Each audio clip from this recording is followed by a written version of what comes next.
Welcome to Biology पाठशाला। Today's class is dedicated 12th class student और आज की पाठशाला में हम बात करेंगे अनसॉल्व सेट सीरीज की और इसका पार्ट सेकंड है। हम अनसॉल्व सीरीज में ईयर 2020 का सेट नंबर 7 कर रहे हैं। लेकिन पाठशाला को स्टार्ट करने से पहले या कुछ भी समझाने से पहले हम बच्चों को मोटिवेशन मैसेज देते हैं और आज का मोटिवेशन मैसेज कुछ इस तरीके से है। मैंने पहले भी आपको कई बार ये बात बताई है कि बेटा निरंतर प्रयास आपको जीवन में बहुत कुछ बनाते हैं। निरंतर प्रयास आपको जीवन में एक कहीं स्तर पर ला करके छोड़ते हैं, तो इसलिए हमेशा निरंतर प्रयास करते रहिए और इस विश्वास के साथ करिए कि उसका फल अवश्य ही मिलता है। इस तरीके से मेरे प्यारे बच्चों आप प्रयास करते रहिए और आगे बढ़ते रहिए। अगर हम आज की पाठशाला की बात करें तो आज की पाठशाला का टॉपिक है सेट सीरीज। ठीक है, WM चल रही है, 12th क्लास के लिए चल रही है।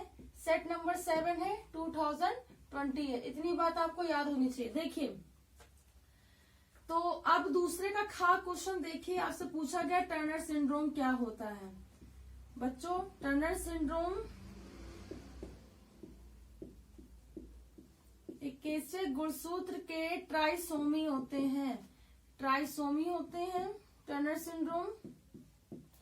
पूरे वर्ल्ड में लगभग 4 से 6% लोगों को टर्नर सिंड्रोम होता है। एक्स वाई यानी कि एक वाई कैरेक्टर इसमें आ जाता है। ठीक है, तो इसी को बोलते हैं टर्नर सिंड्रोम। ठीक, तो इसमें कुछ कैरेक्टर क्या होते हैं, मेल के एक्स्ट्रा मार्फोजेनिक कैरेक्टर आ जाते हैं। ठीक, तो उसी को बोलते हैं टर्नर सिंड्रोम। ठीक है बच्चों, चलिए आगे देखिए। आपसे पूछा गया है गा नंबर में अनुकूलीय विकर्ण पर टिप्पणी लिखिए। देखिए, अनुकूलीय विकर्ण ध्यान से समझिएगा। ऐसा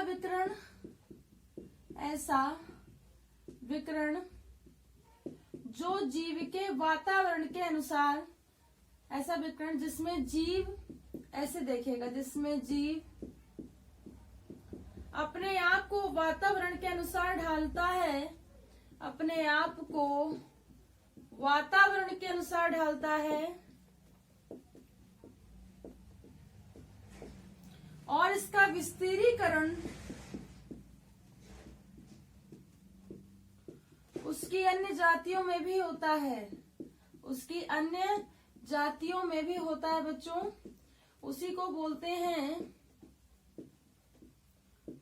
बोलते हैं बेटा अनुकूलीय विकर्ण। उसको क्या बोलते हैं, अनुकूलीय विकर्ण। जैसे पोलर बियर के जो भालू हैं, ठीक है, जो ट्रॉपिकल रीजन में रहा करते थे, तो ट्रॉपिकल रीजन से पोलर बियर में आए तो उनमें क्या हो गया, हैबिटेट चेंजमेंट हो गया और उस हैबिटेट चेंजमेंट के अकॉर्डिंग वो क्या हो गए, ढल गए। ठीक है, ढल गए और ढलने के अकॉर्डिंग पोलर बियर की सारी नई स्पेसीज कैसी हो गई, उनके कलर में, उनके मार्फोजेनिक जो भी कैरेक्टर थे वो चेंज हो गए। ऐसे ही मेराइन फिशेस का एग्जांपल ले सकते हैं। जैसे कि मेराइन फिशेस जो होती हैं, अगर मेराइन फिशेस कुछ माइग्रेशन को करके कहाँ आती, फ्रेश वाटर में आती हैं, तो उसकी जो हाइपरटोनिक एक्टिविटी होती है बहुत ज्यादा होती है, लेकिन वो फ्रेश वाटर में आती है, तो उसके अकॉर्डिंग क्या करती है, अपनी बॉडी को ढालने की कोशिश करती है, उससे नई स्पेसीज वैसा ही करती है। इसी को ही बोलते हैं अनुकूलीय विकर्ण। तो आप इसमें भालू और हमारी मछली का एग्जाम्पल आप दे सकते हैं। ठीक है, कह रहा है घा ओपियाइड्स क्या होते हैं बेटा। ओपियाइड्स एक प्रकार की औषधि है। ओपियाइड एक प्रकार की बच्चों औषधि है जो पैपेवर सोमनिफेरम,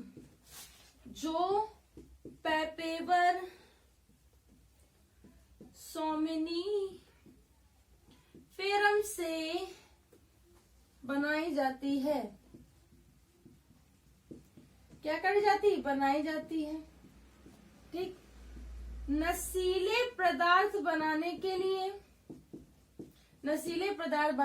लिए, नशे के रूप में यूज करने के लिए, नशे के रूप में प्रयोग किया जाता है।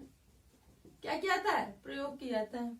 इसका मेडिसिनल क्या होता है कि ये कुछ औषधि में, भ्रमामक औषधि में, कुछ औषधि में इसका क्या किया जाता है, प्रयोग किया जाता है। इसी को बोलते हैं ओपिसाइड्स। क्या बोलते हैं, ओपिसाइड्स, याद रखिएगा। अगर हम आगे क्वेश्चन की बात करें तो देखिए आगे क्वेश्चन, ठीक है, देखिए आगे क्वेश्चन देखिए। आगे क्वेश्चन बच्चों आपसे पूछा गया है कि उन्नायक या प्रमोटर को परिभाषित कीजिए, ठीक है। दूसरे का ड़ा, उन्नायक या प्रमोटर को, प्रमोटर क्या होते हैं, देखिए उन्नायक या प्रमोटर क्या करते हैं, प्रोटीन संश्लेषण की क्रिया को, प्रोटीन संश्लेषण की क्रिया में भाग लेते हैं। सबसे पहले तो आप यही बता दीजिएगा, क्रिया में बच्चों भाग लेते हैं, ठीक है, भाग लेते हैं। फिर ये बताएंगे प्रोटीन संश्लेषण की क्रिया को बच्चों, संश्लेषण की क्रिया को प्रारंभ करते हैं, प्रारंभ करते हैं। प्रोटीन संश्लेषण की क्रिया को प्रारंभ करने वाले कारक को, प्रारंभ करने वाले कारक को क्या बोलते हैं, प्रमोटर। जो उसको प्रमोट करे, जो उसको प्रमोट करे उसे बोलते हैं प्रमोटर। देखिए ये एक रैखिक क्रम में डीएनए है, तो कि अच्छा सा बना दे थोड़ा सा, ठीक है। ये एक रैखिक क्रम में डीएनए है, देखिएगा ध्यान से। देखिए Ankit Tiwari girls company, Ankit Tiwari girls company, Ankit Tiwari girls company, Ankit Tiwari girls company, Ankit Tiwari girls company, ठीक है। चलिए आगे इसको एक ऐसे कर दीजिए, ठीक है, हाँ ठीक। देखिए 5 prime to 3 prime, 3 prime to 5 prime, ये एक रैखिक क्रम में क्या है, लीनियर डीएनए है। इसी को बोलते हैं रैखिक क्रम में डीएनए। बेटा देखिए adenine, thymine, guanine, cytosine, adenine, thymine, guanine, cytosine, adenine, thymine, guanine, cytosine, ठीक। अब यहां से यहां पर प्रमोटर होते हैं अटैच्ड, यहां पर क्या होते हैं, प्रमोटर अटैच होते हैं, जो प्रोटीन सिंथेसिस की क्रिया को क्या करते हैं, प्रारंभ करते हैं। यहाँ पर क्या होते हैं, टर्मिनेटर अटैच्ड होते हैं। क्या होते हैं, टर्मिनेटर अटैच्ड होते हैं, जो प्रोटीन की क्रिया को समाप्त करते हैं, पॉलीपेप्टाइड चेन को अलग करते हैं। तो प्रमोटर का ये काम होता है। बात समझ में आ रही है, प्रमोटर का बच्चों ये काम होता है। आगे देखिए आपसे पूछा गया है कि गर्भ निरोधक क्षमता बढ़ाने में पुरुषों के द्वारा अपनाए गए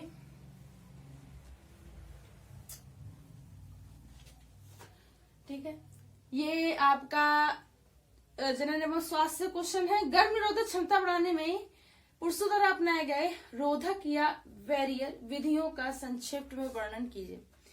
हालांकि ये जो टॉपिक होते हैं बच्चों वो आपको मेरी समझ से कुछ बुक से पढ़ लेने चाहिए, फिर भी एक बायोलॉजिकल लैंग्वेज में आपको हम कुछ बताने की प्रयास करते हैं। देखिए गर्भ निरोधक क्षमता बढ़ाने में पुरुषों द्वारा अपनाए गए रोध या बैरियर में देखिए सबसे पहले तो अगर उनकी टर्निक्यूट हो जाए, ठीक है, टर्निक्यूट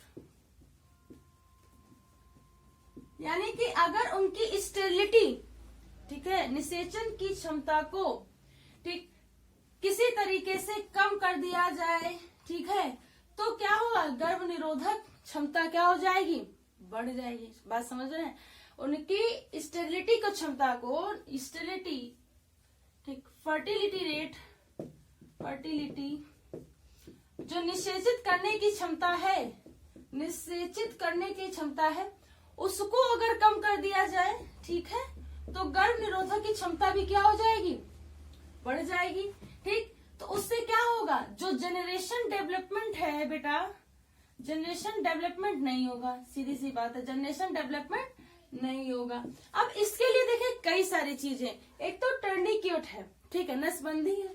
दूसरा अगर आप चाहें तो मेडिसिनल, बहुत सारी मेडिसिनल्स आती हैं, ठीक है, जो स्पर्म फॉर्मेशन के लिए, स्पर्म रिलीजिंग के लिए क्या करती है, एज ए बैरियर काम करती है। बहुत सी मेडिसिन होती हैं जो स्पर्म के फॉर्मेशन के लिए, ओवरी के फॉर्मेशन के लिए एज ए मेडिसिन यूज होती हैं।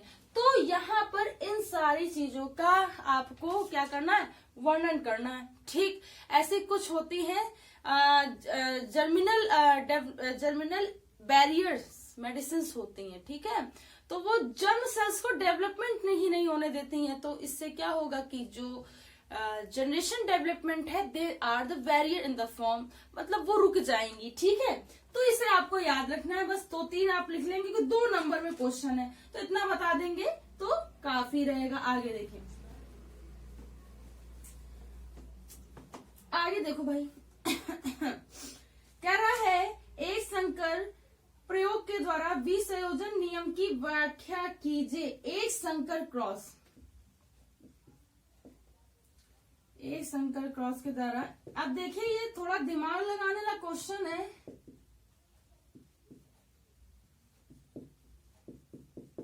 प्रयोग के द्वारा विसंयोजन, विसंयोजन, इसमें आपको बेटा देखिए विसंयोजन नियम की व्याख्या करनी है। इसमें लिखेंगे क्या आपको, पहले तो ये एक संकर क्रॉस पे कौन सा नियम आधारित है, मेंडल का द्वितीय नियम। ठीक, मेंडल का जो द्वितीय नियम है वो विसंयोजन नियम पर आधारित होता है। ठीक है, विसंयोजन नियम पर आधारित होता है। ठीक, और उसे क्या बोलते हैं, पृथक्करण का नियम बोलते हैं। क्या बोलते हैं, पृथक्करण का नियम बोलते हैं। इसमें क्या होता है कि जब शुद्ध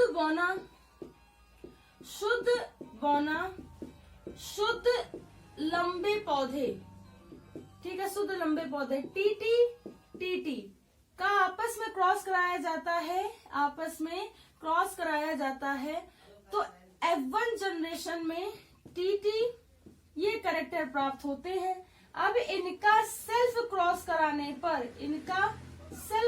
कराने पर शुद्ध बौने पौधे तथा लंबे पौधे क्या हो जाते हैं, अलग अलग हो जाते हैं। क्या हो जाते हैं, अलग अलग हो जाते हैं। तो ये देखिए, ये शुद्ध लंबे और बौने पौधे, ये देखिए लंबे पौधे और ये बौने पौधे अलग हो जाते हैं। इसी को बोलते हैं विसंयोजन का नियम। इसी को क्या बोलते हैं, विसंयोजन का नियम। इसका फिनोटिपिक रेशियो जो होता है वो होता है 3:1। जीनोटिपिक रेशियो जो होता है वो होता है 1:2:1। 3 मतलब 3 संकर लंबे पौधे हैं इसलिए 3 लंबे पौधे, एक छोटा है इसलिए 1। 1:2:1 कैसा है, शुद्ध लंबे, 1 कैसा है, शुद्ध बौना, और 2 कैसे है, संकर लंबे। बात समझ में आ रही है, तो कैसे है, संकर लंबे। ठीक, तो देखिए नेक्स्ट क्वेश्चन आपसे पूछा गया है, तुल्य रूपता किसे कहते हैं। देखिए तुल्य रूपता किसे कहते हैं, इसका एक उदाहरण देकर के समझाइए। तुल्य रूपता,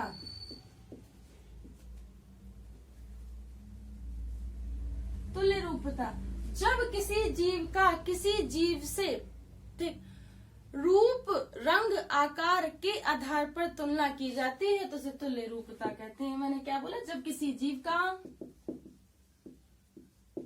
ये एक जीव है, का दूसरे जीव से कौन कौन से फैक्टर बताए, रंग, आकार, ठीक है, माप, ठीक है, बनावट, डिफरेंट टाइप के shape, size and colour, shape, size, colour के आधार पर उनकी तुलना की जाती है तो उसे तुल्य रूपता कहते हैं। जैसे किसी भी जीव को ले लीजिए, ठीक है, आप बस एक स्पेसीज, जैसे मछलियों को देख लीजिए, फिशेस को देख लीजिए, तो क्या है, देखने में तो सब एक जैसी हैं, अगर उनकी तुलना की जाए तो कुछ क्या है, कार्टिलेजिनस है, कुछ बोनी फिशेस भी होती हैं, यानी कि कुछ अस्थि फिशेस भी होती है, कुछ उपास्थि फिशेस भी होती हैं।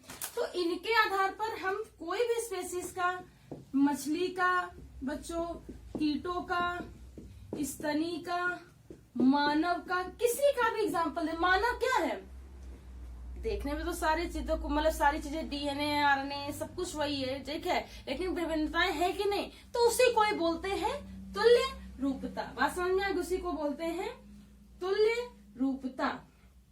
ठीक, सो मेरे प्यारे बच्चों, आज की पाठशाला में इतना ही। आज की पाठशाला आपको समझ में आई हो तो इसे ज्यादा से ज्यादा लोगों तक शेयर कीजिए, सब्सक्राइब कीजिए और लाइक कीजिए। Give a more affection for biology पाठशाला।